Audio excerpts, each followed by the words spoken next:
Good afternoon on this rainy Wednesday. I appreciate the turnout in spite of the rain and in spite of the weather. This is an important event. This is an important town hall meeting.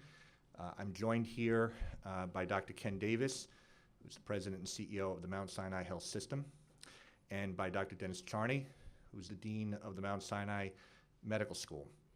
And we're collectively here to talk about the integration of the Mount Sinai Health System and to talk about the role that Mount Sinai St. Luke's plays in that integration and in the vision for the Mount Sinai Health System.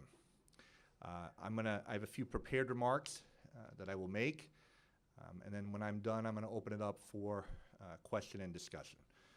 And we'll be here for as long as there are questions and as long as there are people who have things on their mind that they want to say. So again, welcome, and I want to thank Drs. Davis and Charney for coming here to Mount Sinai St. Luke's. And I want to thank the staff for taking time from your busy schedule to attend this important town hall discussion about the integration of the former Continuum hospitals with the Mount Sinai Health System and the future of the Mount Sinai St. Luke's within that system. We're involved in a period of truly discontinuous change. Healthcare is in the midst of seismic changes, the likes of which we haven't really seen, frankly, since the passage of Medicare and Medicaid back in the mid-1960s. Specifically, the healthcare system in the United States faces three challenges. It faces the challenge of access and the level of uninsured Americans.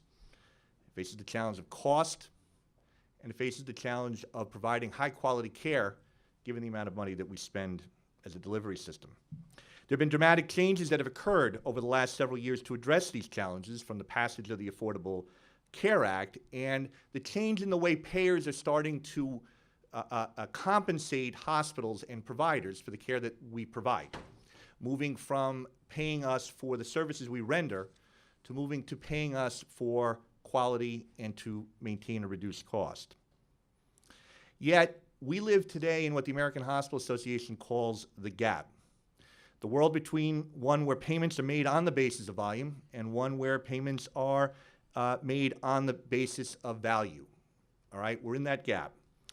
And life in the gap can be extremely challenging. All right, we've seen this all too often with the record number of hospital closures in New York City over the last several years. But life in the gap can present immense opportunity. Through creative alliances and partnerships and affiliations and acquisitions and mergers to create a new future, to transform previously struggling hospitals and to create truly integrated care delivery systems that strive each and every day to achieve the triple aim of better health, better care, and lower costs through improvement. And this is the central aim of the new Mount Sinai Health System, with we here at Mount Sinai St. Luke's, in partnership with our colleagues in the system and at the medical school, will play a central and crucial role. So what's our strategy? Well, to understand or to lay out or to think about our strategy, you first have to understand what's the mission and the vision of the Mount Sinai Health System within which we now play an important role. The mission of the system is simple. It's to provide compassionate patient care with seamless coordination and to advance medicine through unrivaled education, research, and outreach in the many diverse communities we serve. And its vision, the vision of the system, is to continue to grow and challenge convention through our pioneering spirit, scientific advancements, forward-thinking leadership, and collaborative approach to providing exceptional patient care in the many unique communities we serve. So how do we fit into this mission, and how do we fit into this vision? Well, first of all, Mount Sinai St. Luke's has a long, accomplished, and respected history. We have many firsts here over the 15 decades of our existence. And this is a history that continues to resonate with our physicians, our nurses, our frontline staff, and our surrounding communities. Mount Sinai St. Luke's, in my view, has a terrific employee culture. Leaders of the Mount Sinai system like to call us the little engine that could, while members of our team simply like to say that we're family. Mount Sinai St. Luke's has a proud and unwavering commitment through its 15 decades of existence of serving the underserved. Not just serving them, but doing so, and I'm quoting a speaker at St. Luke's Alumni Association dinner from last week, with excellence. It's by building on the history of our hospital, by energizing our hospital with our unique can-do, get-it-done, no task is too great enthusiasm for patient care, and by furthering excellence in the care for the underserved, that we will lead the way in securing the mission and achieving the vision of the Mount Sinai Health System. So what's the plan? Number one, we need to grow our services. Dr. Davis and Dr. Charney talk frequently about the turnaround at Mount Sinai a decade ago. And they had the wise understanding that hospitals cannot cut their way to prosperity. Growth is essential. But we have to grow selectively and smartly, and striking the right balance between the needs of our health system and the concerns of our community. Cardiology. Mount Sinai St. Luke's has a long and proud history of excellence and dominance in cardiac services, a history that we have failed to sustain in the present. No more. With the full support and strength of the health system and with a newly energized team of clinicians, we can remake cardiac services at Mount Sinai St. Luke's to meet today's demands, building our EP program, recruiting accomplished interventional cardiologists, and striving to be a high-quality cardiac center and an integral part of the Mount Sinai Heart here on the Upper West Side of Manhattan. Behavioral health. There's an almost infinite demand in New York City for high-quality behavioral health services, and Mount Sinai St. Luke's will be both a clinical and research hub for behavioral health on an inpatient and an outpatient basis within the Mount Sinai Health System. This fall, in fact, we will begin the process of consolidating child and adolescent psychiatric units from the Mount Sinai Hospital to Mount Sinai St. Luke's.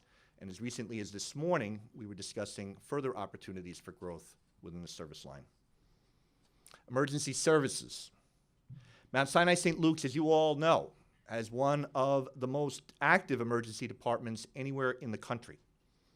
And we are the health system's only trauma center. Maintaining the trauma center designation is obviously important, but it's going to be even more important to build on the great work of our emergency department professionals to do what they do every day and to make our emergency department the best run in Manhattan and a destination emergency department on the Upper West Side. Cancer screening and related cancer services. We know that the communities that we serve suffer from uncaptured and undiagnosed cancer, breast cancer, prostate cancer, lung cancer, et cetera. So we're going to partner with the Mount Sinai Cancer Service Line to expand as appropriate our cancer screening capabilities, which in turn should support both this hospital and the entire health system. Diabetes care and bariatric surgery. We also know that the communities we serve here in West Harlem suffer disproportionately from obesity and diabetes. We have an exceptional bariatric program that I believe we can leverage and expand through greater outreach to our surrounding neighborhoods, connecting possible patients to a comprehensive program to help them manage their weight and eat healthy, and if no choices remain, access high-quality bariatric surgeons to address their struggles to maintain a healthy weight. Inpatient physical medicine and rehabilitation or subacute care. We have a very strong inpatient physical medicine and rehabilitation unit. Working with the health system and with the medical school leadership, we need to determine if there are opportunities to expand this unit or perhaps to create a subacute unit to help us manage patients that would otherwise need hard-to-find nursing home care to rehabilitate from injuries, strokes, falls, and other conditions. So in addition to growth, we need to create true patient value. And we're going to do that here through something called Lean, which I've discussed with you in email and also in person. Lean is a comprehensive framework through which we're going to demonstrate respect for our patients and each other through the elimination of waste from our operational and clinical processes. All right, and Lean is going to be that framework where we're going to, it'll cover everything from strategic planning to process improvement to auditing and to follow-up. Lean is not simply a set of tools, nor should it be viewed as a flavor of the month. If done right, If implemented organization-wide, Lean will be critical to our becoming a high-reliability organization, a hospital where the right outcomes occur because the right processes are in place. And as Dr. Berwick, the former head of the Institute for Healthcare Improvement and also for the Centers for Medicare and Medicaid Services said, the reduction of waste, which is really the hallmark of Lean, is the quality dimension of our time. We're going to use Lean to transform our operations and focus specifically on reducing a key waste for patients, and that's wait times. Whether we're talking about wait times in the ambulatory setting or whether we're talking about excessive length of stay on our inpatient units. We're going to use Lean to try to drive quality, to undertake any number of quality improvement initiatives, but initially with a special focus on implementing efficient and effective processes to reduce and ideally eliminate hospital-acquired conditions such as central line-acquired bloodstream infections. At my prior hospital, we were able to use a very simple bundle, a very efficient, lean bundle to reduce CLABSIs by almost 72%. There's no reason why we cannot do that here. The health system itself has set as a 5-year goal to be #1 in New York and in the top decile in the country for all major publicly reported quality measures. That is a big, bold, audacious goal, and we have, at St. Luke, have got to do our part to achieve it. We're going to use Lean to help improve patient experience. We want to streamline hospital processes, always with the customer and the patient in mind. And as importantly, by engaging staff, not just leadership, but staff throughout the organization in making our operations optimal and serving the needs of our patients. And even more simply, we must do the things necessary to build patient loyalty, whether we're talking about purposeful hourly rounding, maintaining clean rooms, regularly engaging patients. Smiles make a huge difference. Remember, everyone in this organization, from physicians, nurses, maintenance, housekeeping, dietary, all staff, everyone, myself included, must contribute to making our operations as smooth as possible, to strengthening our quality, and to providing our patients each and every day with an exceptional healthcare experience. Third, we need to create here at St. Luke's the healthcare delivery system of the future. Beyond the selected growth initiatives discussed above and before, and beyond the efficient operation of our hospital, we need to look ahead, and with each step we take, keep the future front and center.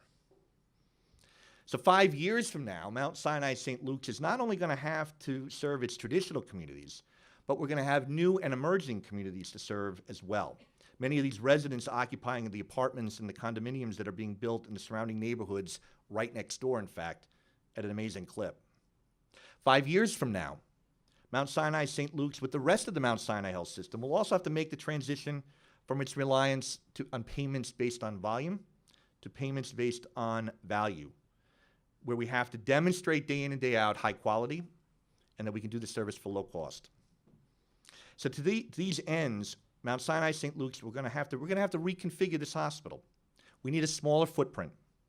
We need higher acuity services. We need more efficient operations. And we need to reimagine our ambulatory platform. We need a new emergency room.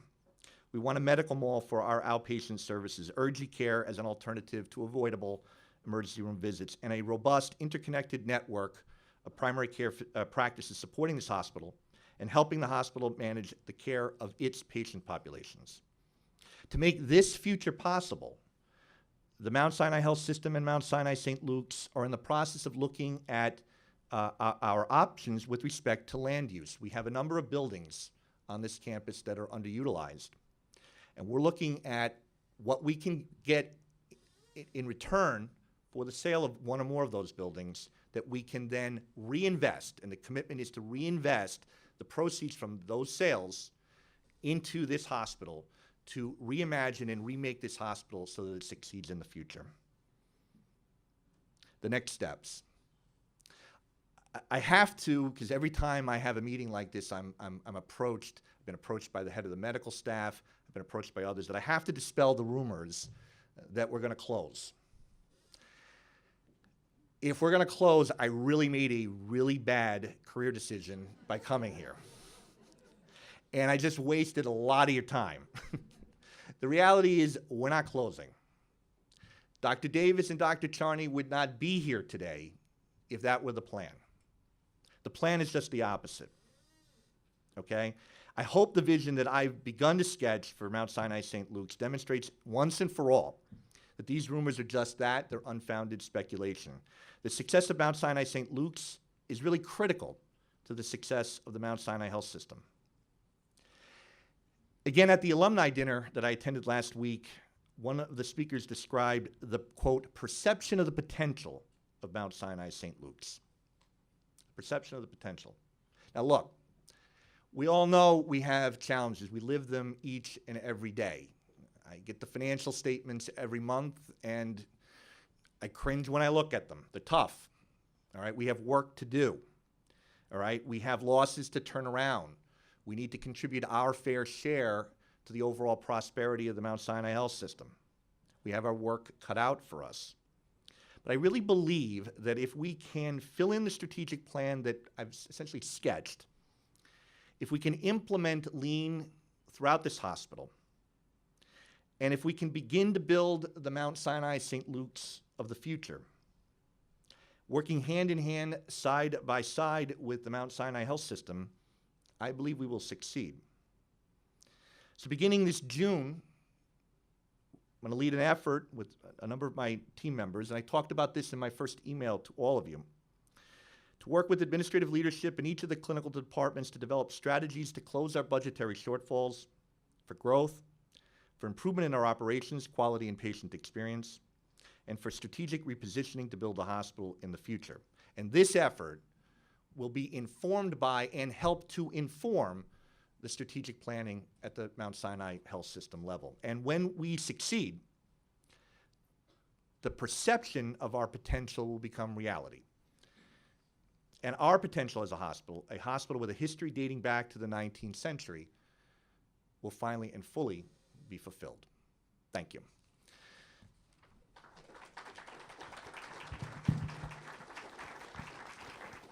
So with that, we are here, and I want to open it up for questions, comments, and thoughts to the audience at large. It would help if I could see you. I'm Carl Braun, and I have a question for Dr. Charney. In the past, we were responsible for training approximately a third of the medical school class at Columbia. And I believe starting in July, we'll be getting to again receive medical students. But I understand that at least in the Department of Medicine, there'll be 2 students at Roosevelt and 2 students at St. Luke's. It's a very small percentage of the students that we previously trained. And these students make a major contribution to the intellectual state of our institution. So I'd like to know, what are the future plans for the training of medical students at St. Luke's Hospital? So we're committed to growing the medical student experience here. Given when we came together in October, there was not a lot of time to change the curriculum and the rotations for this July. So this is just the beginning. David Muller, our Dean for Medical Education, is working with leaders throughout the system to redesign and increase the portfolio of opportunity for the Mount Sinai medical students, both in terms of third-year requirements and fourth-year electives. So this year is a transition year in terms of training the medical students, but we're well aware of the tremendous positive reputation of the training experience that Columbia students had here and at Roosevelt. We're also working on rotations at Beth Israel, where Albert Einstein students have rotated. We also think there's the opportunity, and we'll be working on this, to enhance the elective experience for medical students around the country and around the world. And so we'll be working with you on that, because now we have unprecedented capacity for the training of medical students at Mount Sinai and throughout the country and throughout the world.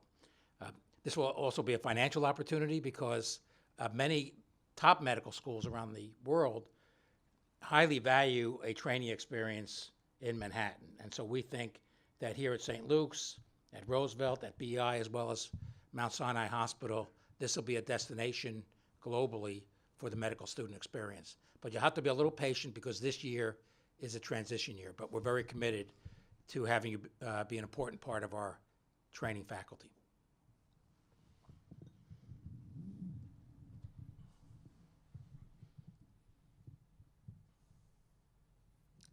No one has any questions?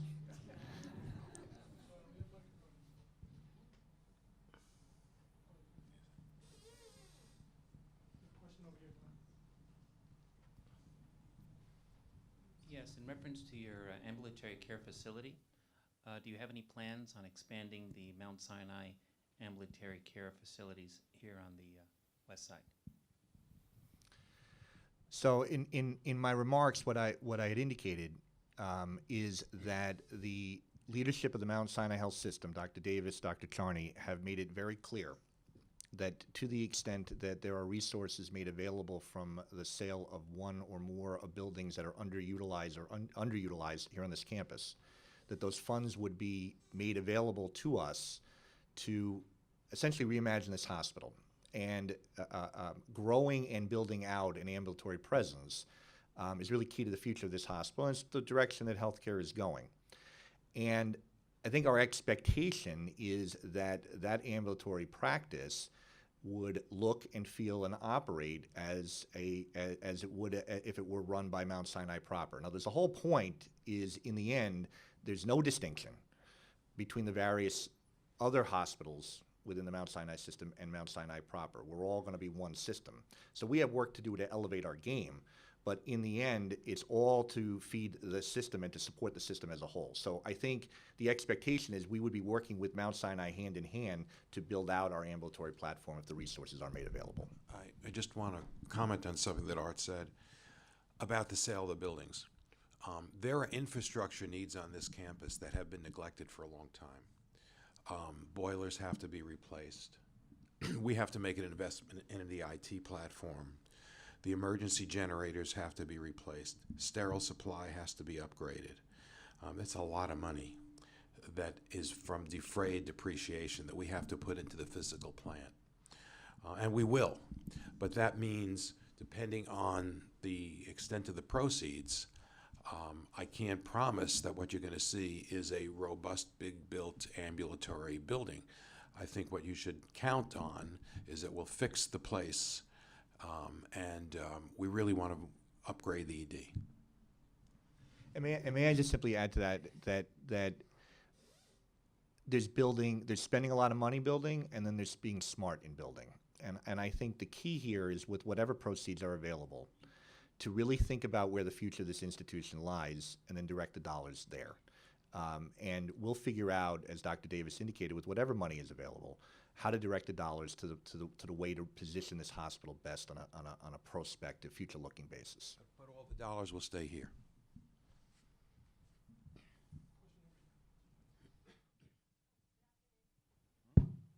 Hi, good afternoon.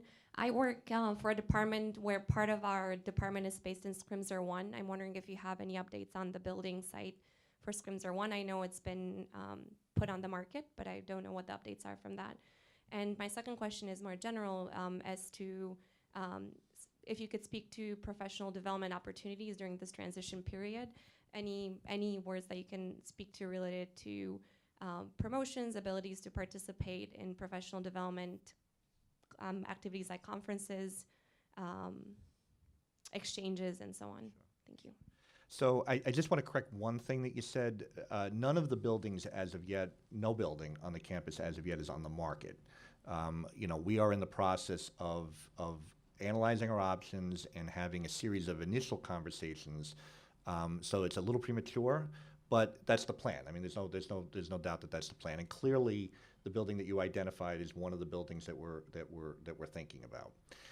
So there's going to have to be a large effort on all of our parts, to look at, ultimately what buildings we're going to put out on the market, and given that, what programs we have to bring into the rest of the campus, and then how we're going to do that. Those are going to require a lot of tough decisions. I mean, I'm not going to sit here and say that's going to be easy. It's a lot easier when there's a lot more space, right? But I believe that we can collectively work together and agree to, a level of reasonableness about, the effective and efficient use of space, such that we should be able to work together to get into a more consolidated footprint to support our future. As I said, it's not going to be easy. It's going to be a challenge. We're going to lean heavily on the real estate and facilities and space team at the Mount Sinai system level. We are engaging a master planner to help us to work through those kinds of questions. But that's going to be the exercise over the next several months, is to figure out what space all of our services really need, and then where we need to put them within the footprint that's going to remain. In terms of your question about professional development, I have a couple of general comments. First, philosophically, I am extremely supportive of professional development opportunities. One of the things that was attractive in coming and joining the Mount Sinai Health System was precisely that it was so the healthcare piece was so interconnected with the education piece, because I believe very strongly in that. So if there are impediments to professional development opportunities, not here but offline, I actually would like to know that, because I think it's important that we offer, within reason, our folks the opportunity to advance themselves. Additionally, I am very interested in working with the system, as well as trying to come up with some original ideas here, to provide access to training either within the system or on-site. I was having a discussion with our nurse managers today, and was talking about the fact that we make assumptions, for example, that our best bedside nurses can wake up one day and become management. They may be terrific bedside nurses, but if they haven't been trained to be managers, that there are skills that they need, and it's a poor assumption on our part. So I think it's incredibly important, if we want our gifted bedside nurses to be gifted managers, that we invest in them from a managerial perspective. And so my goal is to work with nursing to come up with some sort of a curriculum to try to help to grow those kinds of skills within our nurse management cadre. That's just one example, but my goal and my hope would be that we provide those opportunities throughout the organization. I don't know if were you referring to faculty development or as well, or? Administrative as well. Okay. I'll just say a few words about faculty development. That, as we have said in some other meetings, that we're viewing the development of the healthcare system as not a hub and spoke model, but that we develop centers of excellence throughout the system. And Art has mentioned, a number of the areas that we're going to work together to build centers of excellence here at Mount Sinai St. Luke's.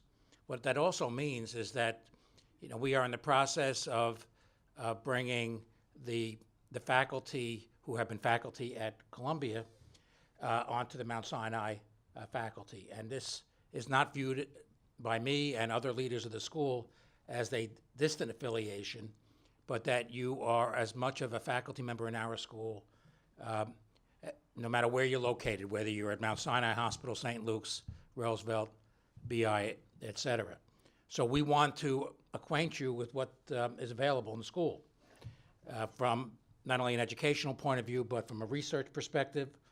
We have a lot of core facilities that are available to our faculty. I've begun to look at the services and research building to see how that can be optimally utilized.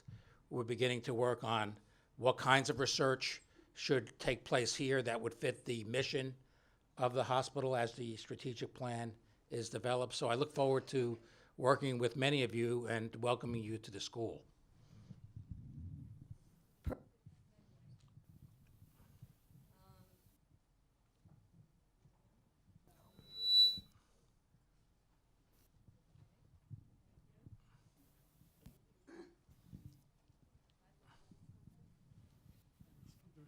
Okay. Ellen Engelson. I have my researcher hat on, and you've said you're looking into how research will be done here. Most of the researchers I've collaborated with in the past are either gone or going. I haven't seen any growth in research here. I know that our spaces have been looked at, so I don't know if the plan is to develop researchers here or just move people over from Mount Sinai. That's my general question. And the personal question is, I haven't heard anything about my academic appointment 4 months after I lost my last one. So I don't know if that's me personally or also general. Thank you. Well, regarding the specific, maybe you can just connect with me and either right after this meeting or, email me, and I'll get back to you about that, your appointment. There are a number of researchers who have decided to move to Columbia, particularly those in the area of diabetes and nutrition and obesity. We intend on recruiting new faculty to Mount Sinai St. Luke's in that space, for sure. And faculty here will be involved in that recruitment process. In addition, there'll be other areas that we're going to enhance research, not just by moving researchers from one place to another throughout the system, but to be in recruitment mode. For example, in the area of substance abuse, which has a very important footprint here, we have established a search committee, and we have a number of top candidates, both within Manhattan and around the country, to take a leadership role, in fact, the leadership role for the addiction programs throughout the system.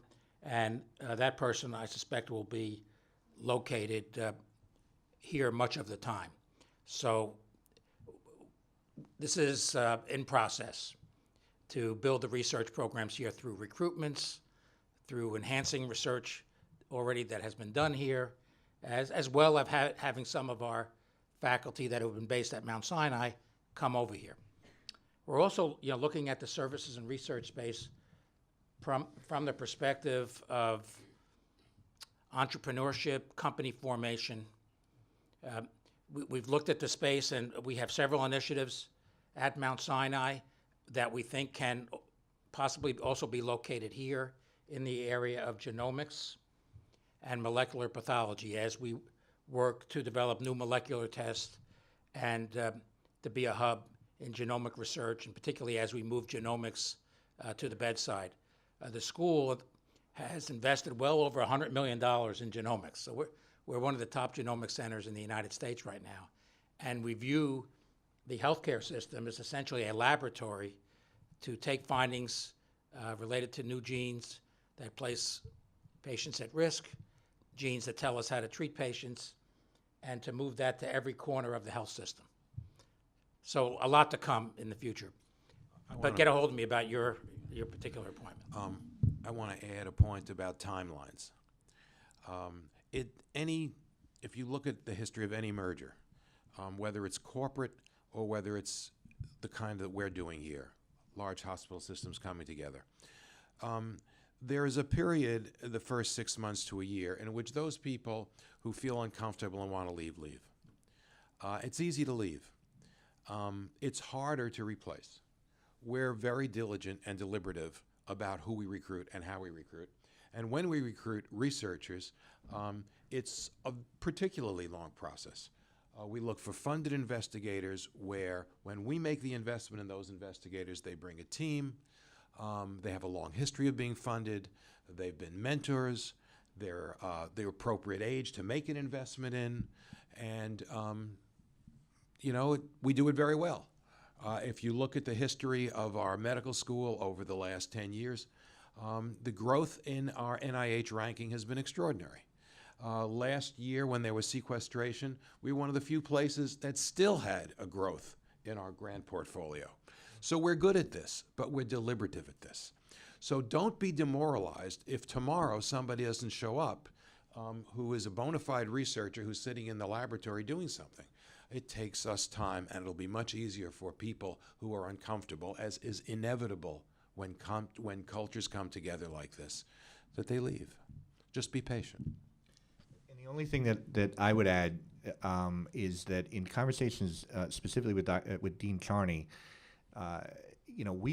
I've been encouraged to think about, and this is a conversation that we will have over the next several months, is how to align, where our focus is going to be clinically, with where our focus is going to be from a research perspective, with what the focus of our residencies and our training programs are going to be, which I think is absolutely the correct way to think about things, which is the strategic alignment of academics, research, and clinical care. That's hard.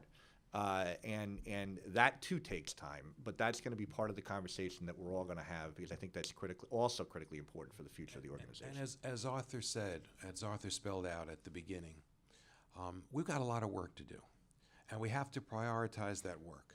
I don't have to tell the people here that St. Luke's Hospital has been a hospital that has been under financial pressure for some time. We're here to fix that. This management team is here to facilitate the transition to what's going to be a new kind of medicine about population management and being at risk. And to do that, it's going to require investments in a number of areas, in people, in programs, and reorganization. Doing all that's going to take flexibility and time. But research right now, when I think about it, even though Dennis and I are researchers, I have to confess, it's not at the top of our priority list right now for what we have to do to get this place on its feet.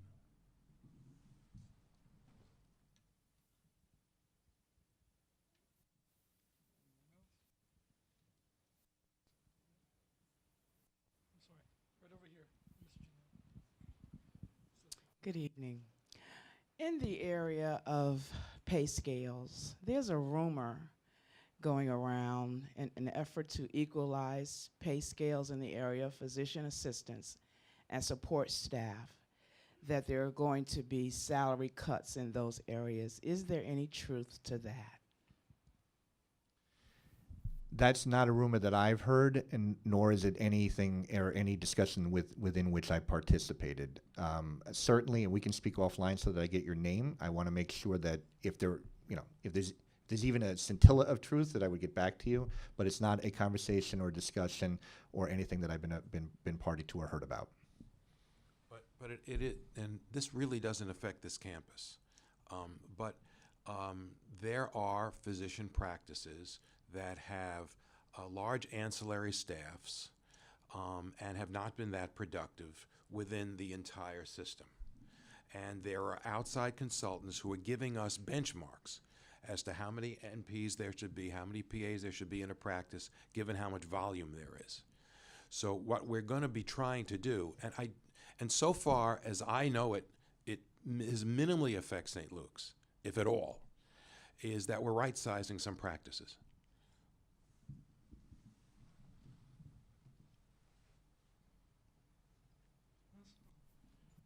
Back here, sir. Domingo Nunez, Department of Surgery. I just have a general question as to how you're going to measure the success of each hospital, by what criteria, what outcomes, what is the standard we're going to be held to as an institution, as a department, and as individuals? So I'll give you my take. My take is that the system wants every one of the participating hospitals to be turned around financially. Some of us have a lot further to go than others. We have a pretty far distance to travel to be turned around financially, so we're going to have a lot of work to do. That's number one. Number two, there is an expectation across the board for all of the system hospitals and the system clinicians that within 5 years we are the top quality provider in New York City, and we are in the top decile in the United States. We here at Mount Sinai St. Luke's are going to have to play our part in that effort. We have a ways to go to achieve those objectives as well. Number three, we as a hospital, as Dr. Davis just articulated, have to make the transition from a hospital that is dependent almost exclusively, I mean, there's some risk business, but predominantly on fee-for-service medicine, to one which is going to be compensated on the basis of risk, either for paid for performance or some kind of shared savings where you have to reduce cost and improve quality in order to be able to succeed financially. That is a very different model than most providers are used to, and certainly we here at St. Luke's are used to. We're going to have to make that transition. Dr. Davis has made it very clear to me that this is a huge priority of the system, and we need to see results. I will give you an example. You know, in our Medicaid population, and we see a chunk of the Medicaid population within the Mount Sinai system. We are an owner of Health First. We get a payment if we save money and if we improve quality. As a system in 2013, with over 100,000 lives, we didn't make any money. And we left millions in quality bonus dollars on the table. That has to change. The future of the system and this hospital would be where we are able to manage the lives of patients from a population health perspective and make money doing it and deliver the highest possible quality care. We have an extensively long way to go there. But the expectation of the system is that that work has to start literally yesterday in order for us to be successful. So I would add a couple of things. And one is the way we have run Mount Sinai and the way we're going to run the health system is transparent. So it's going to be clear as we develop the strategic plan and we develop our goals together, that it's going to be clear what the goals are, what the metrics are for performance. We're very data-driven. That patient satisfaction is going to be the core which we need to improve, and that we work together as a team. And one of the key principles of being an effective team, in fact, even a great team, is that you can't tolerate underperformance. So we hold all of us at the leadership level throughout the organization to a high bar of performance. But you'll know what we're looking for. We'll do it together as a team. But if you underperform, there are consequences, and that's true for all of us, that we really need to work together to make this a great hospital and a great healthcare system. So to address surgery, I know your specific concern. You're the vice chair, aren't you, surgery? Right. You know, we know that a lot of the practices here are largely Medicaid practices. So we don't expect that your compensation, like it might be in other parts of our system, is revenues minus expenses, because your revenues aren't going to cover that. So we expect that the work RVUs are going to put people in an appropriate percentile. If people's work RVUs are in the bottom quartile or the bottom third, we can expect the kind of financial performance that will put us all in bankruptcy.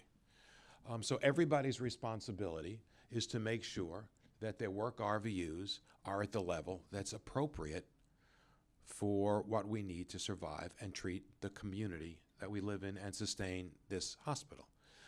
I think that's possible. We did it at every other place that we worked at.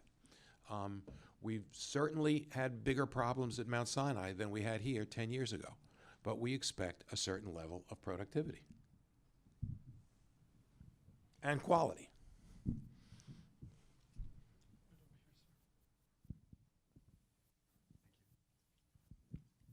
Hello. Hi. My name is Tom Sinclair. I work at the Addiction Institute down at Roosevelt. I used to work on Clark 6 here for a number of years. And I was curious, one of the rumors I keep hearing time and time again is that eventually the plan is to consolidate all the addiction services at St. Luke's. I wanted to just ask bluntly if there's any truth to that or if that's just a rumor. Here's what we know. We know that in an integrated system,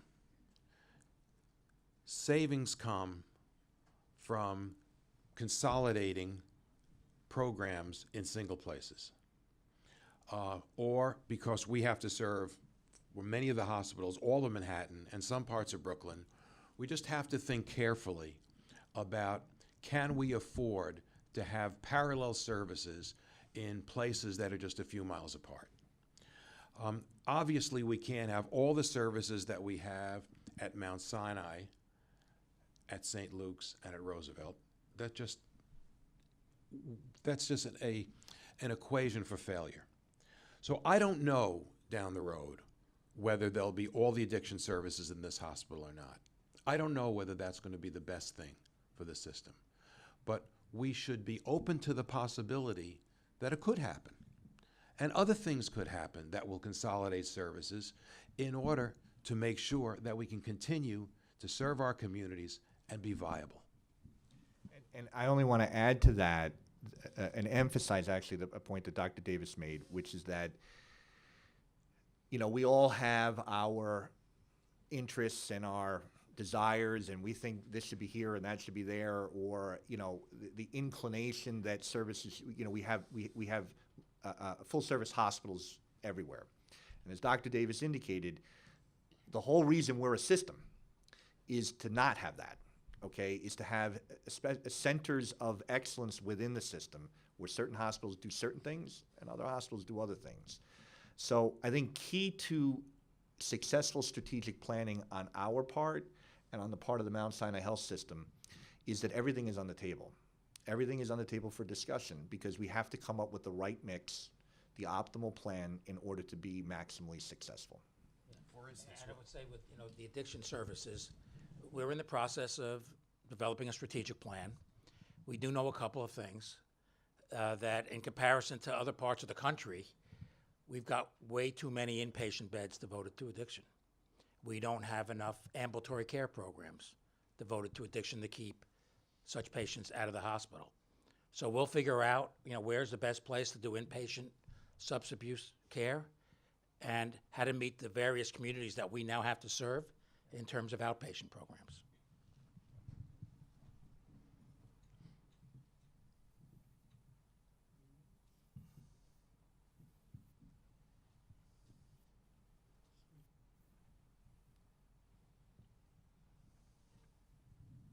So I'm going to make another comment while you're waiting for somebody to have the courage to ask another question. We have that. You know, the flip side of what I've said around consolidation, you heard carefully when Arthur talked about our plans for cardiac services here. I mean, we are going to put cardiac services back on the map here. You're going to see in the next 6 months an influx of new physicians with big practices that are going to be coming down with bringing a lot of patients. So there are going to be changes. But don't think that everything is going to be diminished somewhere. It's going to be growing here too. There are going to be some great things that are going to happen. And part of the reason the great things are going to happen here is I hear from my staff who's been working here great things about the people who work here. I mean, terrific attitude, hardworking, committed people who get things done. I'm very happy that you guys are in the system now. I think we can do great things together. But we're just going to have to be flexible. It was nice to hear that. I wonder if you would consider posting 2 signs, one on 113th Street, one on 114th Street that states, "Hospital, please drive slowly." Because the taxis and you know, they come whizzing by and it becomes really dangerous. Is that possible to do? We can, you know, we can certainly look at that, but let me just say a couple things. First of all, signs like that require approval by somebody within the city of New York, number one. And number two, practical reality is the type of street that we're talking about, you know, on Amsterdam Avenue and the kind of traffic that you're gonna see. I think my advice would be that what we ought to focus on is how do we organize our frontage to Amsterdam Avenue, okay, to you know, create friendly, open entrees into ambulatory care, into the hospital, so it's very clear where people need to go. I think the big problem is when you look at the front of the hospital, you can't tell where you're supposed to go. It's unclear. All right, it's actually sort of unclear. It's a hospital almost. You know, you have to really squint to see it. Dr. Davis, I mean, I want to stress this. Dr. Davis, when he's met with me and he's met with the marketing team,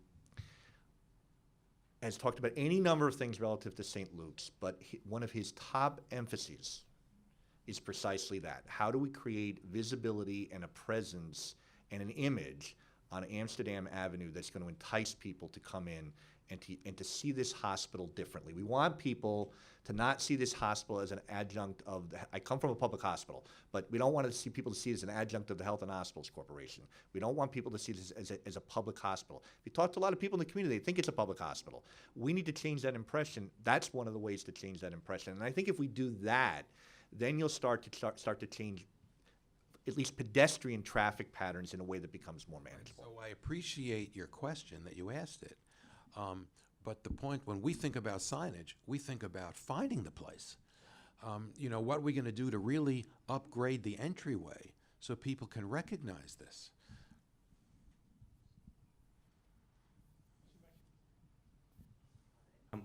My name's David Ferris. I didn't hear HIV/AIDS mentioned when you talked about the different service areas.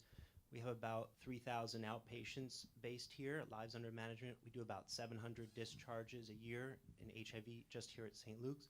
Just wondering about the future for that group of patients. Thank you. Sure. So, you know, our HIV program is actually one of the best known, if not the best known, in the city in the city of New York. And there is no there is no desire or intent to in any way diminish that. In fact, we need to build the presence.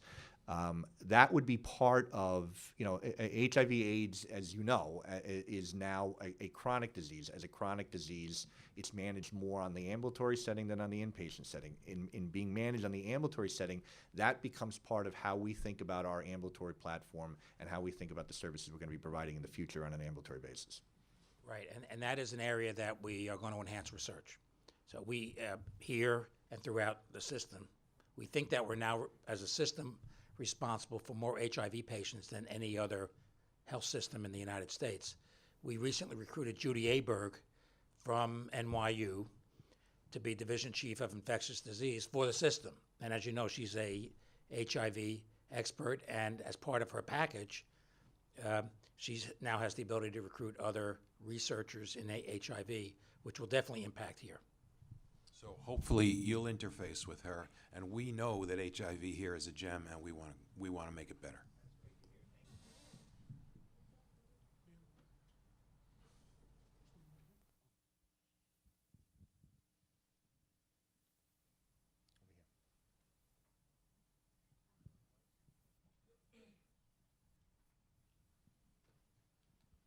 Good afternoon. Ray Wedderburn, surgery, trauma. St. Luke's has been a level 1 trauma center since New York started designating trauma centers. And prior to the merger, New York State actually changed the way they were going to go about the designation with a requirement for American College of Surgeons, verification before designation.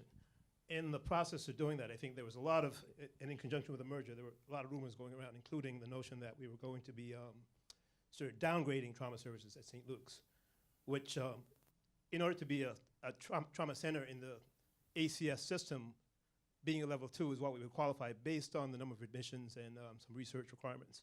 So in point of fact, in order to be a level 2 trauma center in the new system, it actually requires more resources. But I think there's been a lot of misconceptions about that, and a sense that in point of fact, we were actually downgrading services overall. I don't think a lot's been said about this, but I think that we're certainly, to my knowledge, the only trauma center in the system, and I think it will be important just to let people know what our plan is in terms of trauma and what we're going to be doing moving forward as we sort of think about this new the entire system. So Ray, you and I had met on this very topic. In my prepared remarks, I had indicated that in emphasizing our emergency services platform, we are fully committed to preserving our designation as a trauma center. We're cognizant that given our volume, that we will be a level 2 trauma center under the ACS regulations, but nevertheless, we're fully committed.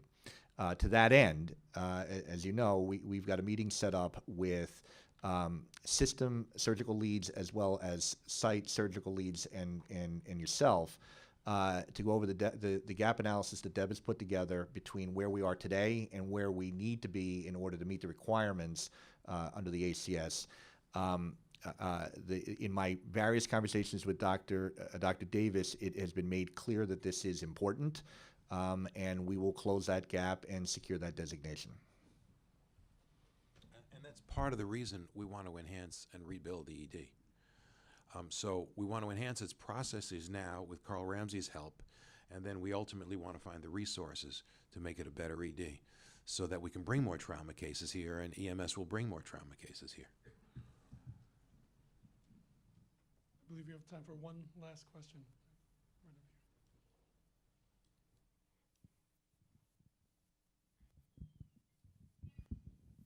Hi, Sanford Litwin, cardiac anesthesia. The services have been getting shifted, the surgical services are being shifted a little bit. Orthopedics is now more primarily down at Roosevelt. And hearing obviously that cardiac is going to come up here, possibly bigger volumes, is there other thoughts onto what those services are? Because obviously as we build forward, we need to increase our surgical volume. But unfortunately what we've seen is a lot of our surgical volume head to different locations. So are we going to see an uptick in different types? Obviously I think you'd mentioned bariatrics, but anything else in the thought process there? So, you know, the way the system looks at things is that you know, Roosevelt Hospital, Mount Sinai Roosevelt is really going to be the surgical hub here on the west side, and so my counterpart, Dr. Fladow, is actively recruiting some really great surgeons to build the various surgical programs over at Mount Sinai Roosevelt. That being said, I think here at St. Luke's, again, it's looking at key niche programs that I think we can build. Bariatrics, I think, is one of them. I will say breast surgery is another one, just as an example. We have some very good, very talented, very hungry breast surgeons, but inadequate outreach and screening and identification of opportunities. I think that's a potential area where we can grow volume because I think there's latent demand out there. I think we have to be thoughtful here, though, at St. Luke's, because I think the key is particularly on the surgical side, is to find niches and key places where we can play a role, recognizing that our role is a little different than the role that Roosevelt's going to play, the role that Mount Sinai proper is going to play, the role that BI is going to play. So again, you know, I think the key clinical emphases here at Mount Sinai St. Luke's, at least thus far in my thinking, are cardiology, are behavioral health, are emergency services, are dealing with weight loss, obesity, bariatrics, and potentially inpatient physical medicine and rehabilitation. We may expand that. There may be other opportunities. There may be niche opportunities, but I think that's the way that we have to think about it.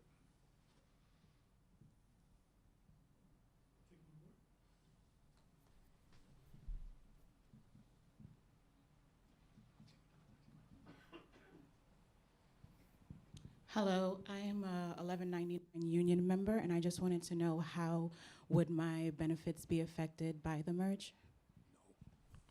Your benefits are by contract. All the 1199 people are under contract. The contracts may be somewhat different with the continuum contract that it was with Mount Sinai, but nothing's going to change. Then we'll negotiate a new contract, and you know, then we'll all be under one contract. But no, nothing's going to change for you. As that's the last question, I want to make one comment. I feel very fortunate that Arthur Gianelli was able to be recruited here. I think you will too. I also think it's important that we have a person who's president who's full-time here, which is why we have a president now at St. Luke's and another president at Roosevelt. And we did that even though we knew it was added expense, because we think hands-on is really important. But it also means we'd be making a mistake, management, if we didn't empower the president here. So when you talk to Arthur Gianelli, you should know that you're talking to us. This isn't perhaps like 555 or whatever that meant to people. We've got a lot of things to do in our system. And if I don't trust the people that we've hired to be effective and to be empowered, we've made a big mistake. So when you're talking to Arthur, you're talking to me and Dennis. He's the president. So thank you. Thank you. Thank you, guys. Thank you for coming.